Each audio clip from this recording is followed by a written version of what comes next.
So something people may have heard about with the XPS 13 is the coil whine. So what is coil whine? So basically it's this really annoying metallic noise that resonates from inside the XPS 13. It kind of comes from where the processor area is, so that happens to be on the back right-hand side of the keyboard on this. And I put together a video that kind of demos what this sounds like, so you'll be seeing this in just a second. It seems to be worse on models that have a higher end screen, so the QHD Plus model, more pixels to drive, which requires more power, and those that have like a faster processor.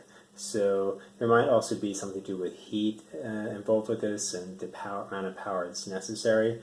So if you have like a 1080p screen and a Core i5 processor, you might not hear it as much as with a Core i7 and QHD Plus screen. So anyway, it's not an issue with the XPS 15, it is an issue with the XPS 13, and it can be annoying. It's intermittent. It also happens more as the computer heats up, like if it's in your lap and you're blocking the fan, that can aggravate the situation. But anyway, check it out so you get a feel for what the noise is like and how annoying it can be.